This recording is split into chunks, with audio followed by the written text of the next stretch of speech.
Some stories are so terrifying, so disturbing, that they stay with you long after you hear them. These aren't just urban legends, these horror stories actually happened. And after listening, you'll wish they hadn't. Tonight, I'm going to tell you 3 real horror stories that will make your skin crawl. But be warned, once you hear them, you won't forget them. We think we're safe inside our homes, walking down familiar streets, or driving through quiet towns. But sometimes the scariest things happen where we least expect them. These are real encounters, real victims, and real nightmares. Story 1: The Man in the Attic. It started with little things. Doors slightly open when she was sure she had closed them. Small items going missing. At first, Alice thought she was just being forgetful. But then, the noises began. Alice had always loved living alone. After years of sharing apartments with roommates, she finally had her own space. A small, cozy house on the edge of town, quiet, peaceful. But lately something had felt off. She'd come home to find drawers open when she knew she had closed them. Her keys wouldn't be where she had left them. A few times, she was sure her fridge had less food than she remembered. Still, she told herself it was nothing. Maybe she was just distracted. Maybe she was more forgetful than she realized. But then the noises started. At first, they were faint. Soft creaks in the middle of the night, like the house was settling. But soon they grew louder footsteps. Slow, deliberate, coming from above. Alice lived alone. There shouldn't have been anyone else in the house. She tried to convince herself it was just her imagination. Houses make noises. Pipes shift. The wind creaks through old wood. But deep down, she knew better. One evening, after a long day at work, Alice stepped into her kitchen and froze. The window above the sink was open. She never opened that window. Her stomach tightened. She walked over and shut it, double-checking the lock. Maybe she had left it open. Maybe she had forgotten. Maybe. That night, she couldn't sleep. She lay awake, listening. The house was silent. But around 2 a.m., she heard it again. A soft, rhythmic creaking. Coming from the attic. She held her breath, her body stiff with fear. It's nothing. Just the wind. But then, a sound. A slow, deliberate scratch. Right above her bed. Alice shot up, her heart hammering. That wasn't the wind. That wasn't the house settling. Someone was up there. She grabbed her phone and turned on the flashlight. The attic hatch was in the hallway, a small square in the ceiling with a pull-down ladder. Taking a deep breath, she tiptoed toward it. She hesitated, then reached up and tugged the string. The ladder creaked as it unfolded. The air from the attic smelled musty, stale. She aimed her flashlight up into the darkness. Dust floated in the beam of light. Boxes, old furniture, nothing unusual. But then something caught her eye. A pile of blankets. A half-eaten sandwich. A water bottle. Someone had been living up here. Alice's blood ran cold. Her breath quickened. Whoever had been here could still be here. She backed away, trying to keep calm. She needed to leave. She needed to get out of the house. But just as she turned, a soft creak. The sound of movement. Alice spun around, her flashlight beam darting through the attic. For a second, there was nothing. Just shadows. Dust. Then, eyes. 2 pale, unblinking eyes staring at her from the far corner of the attic. Alice screamed. The figure lunged forward. She bolted, running out of the hallway, down the stairs, straight out the front door. She didn't stop running until she reached her neighbor's house, banging on the door until they answered. Her neighbor called the police. When the police arrived, they searched the house. They found him in the attic. A man, thin, dirty, his clothes ragged. But the worst part? He had a knife tucked into his pocket. And a camera. When the police went through his belongings, they found dozens of photos. Photos of Alice. Sleeping. Eating. Watching TV. Some taken from inside the house. Some taken from just inches away from her bed. She had never been alone. For weeks, maybe months, this man had been living right above her. Watching. Waiting. Waiting for what? Alice didn't want to know. The man was arrested. He had no ID, no known address. The police never found out how long he had been there, or how he had gotten in. But one thing was clear: if Alice hadn't checked the attic that night, she might not have woken up the next morning. The vanishing girl.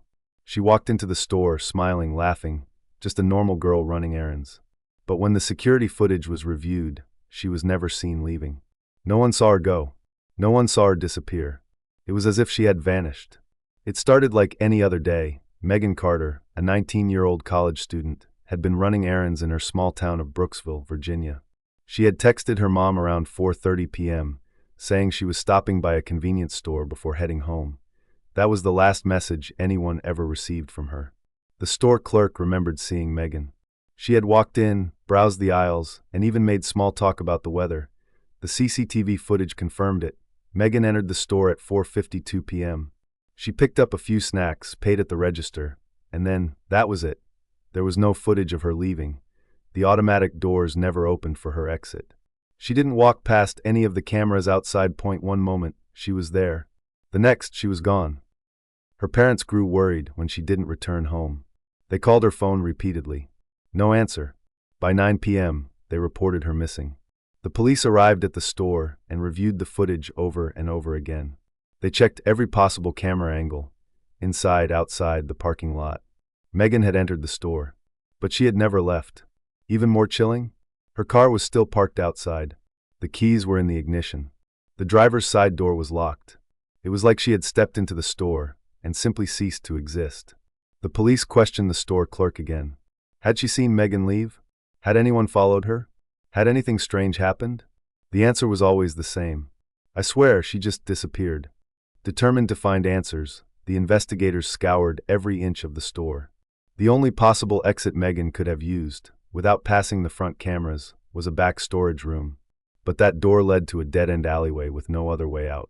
Still, when the police checked, the door was unlocked, and inside the storage room, they found Megan's phone.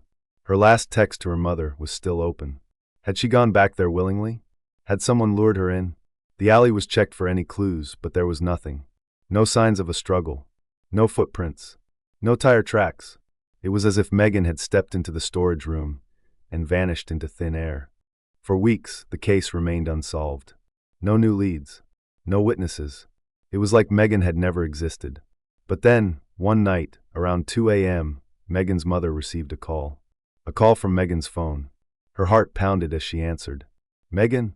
Is that you?" Static. Then, a faint whisper. "Mom, help me. I don't know where I am." The voice was distant, broken, as if it were coming from somewhere far away. Her mother screamed into the phone, begging for answers. Then, silence. The call ended. The phone was traced. The signal? It came from inside the convenience store.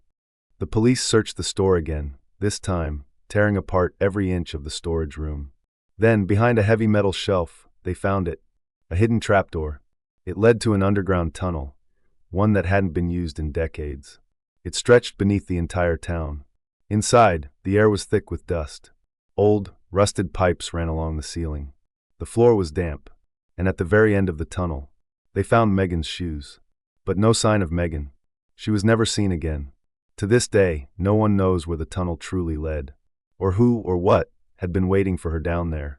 Sometimes people don't just go missing. Sometimes they're taken by something we'll never understand. The phone call from the grave. When Sarah's phone rang that night, she didn't think twice before answering. It was a number she knew all too well. A number that should have been impossible to call her, because the person on the other end had been dead for 3 days. Sarah Carter had never believed in ghosts.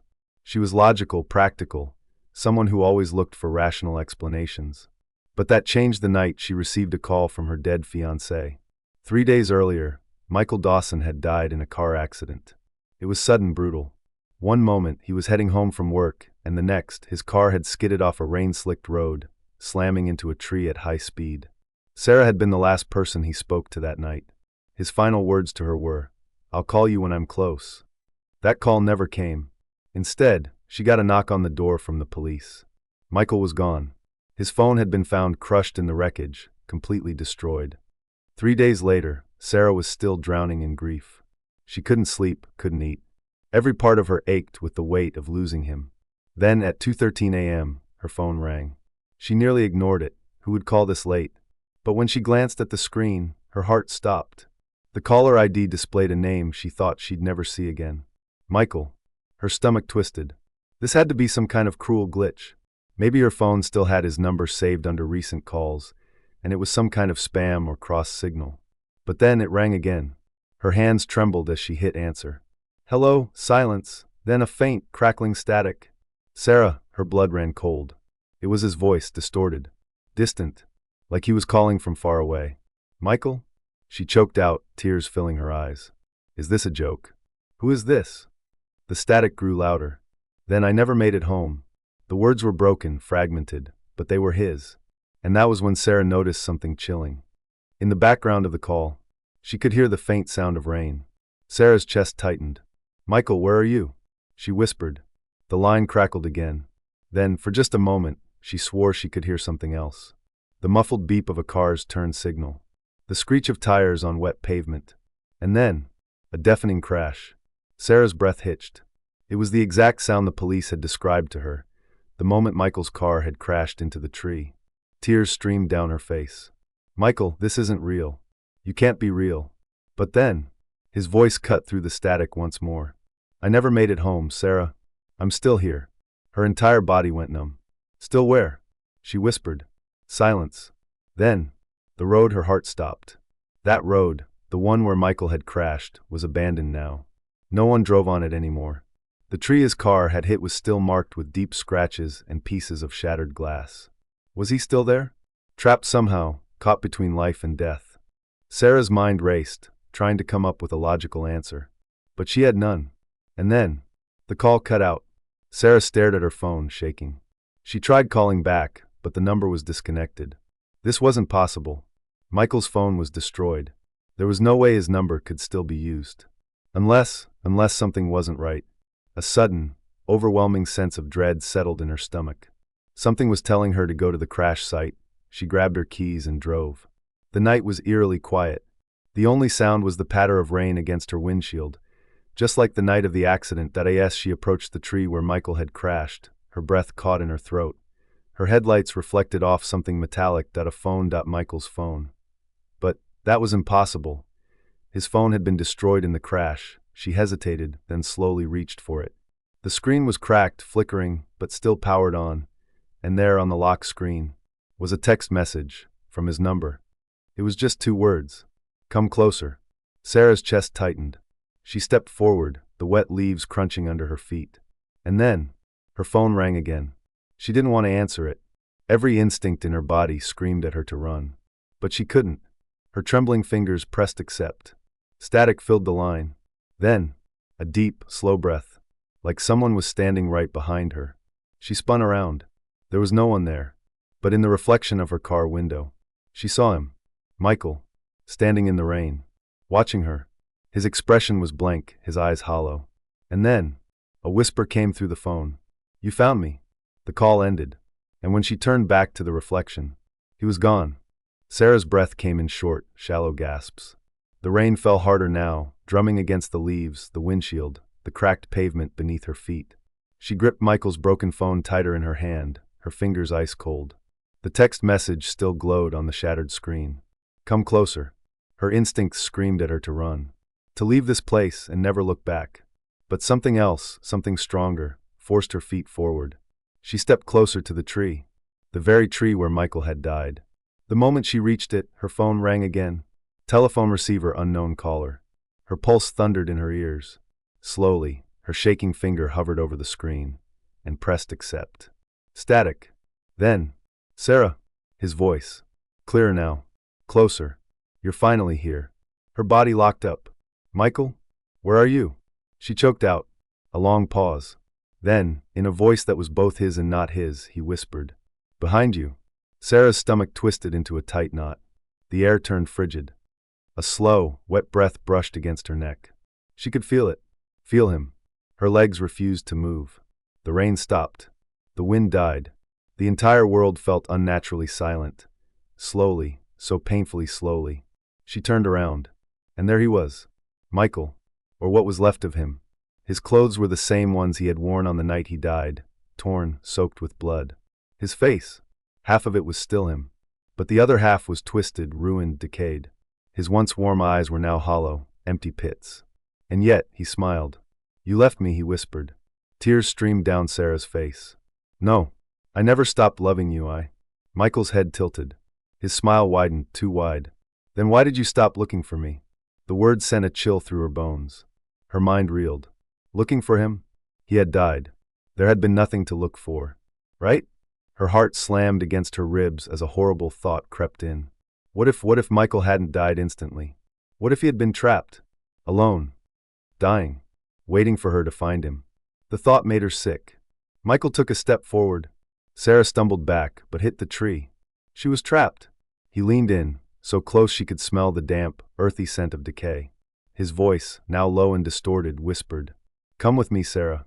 And as his cold, rotting hand reached for hers, her phone screen went black. The call had ended, but Michael was still there, waiting. If these stories gave you chills, make sure to subscribe for more terrifying true horror stories. And if you've ever experienced something unexplainable, share it in the comments below. Who knows? Maybe your story will be next.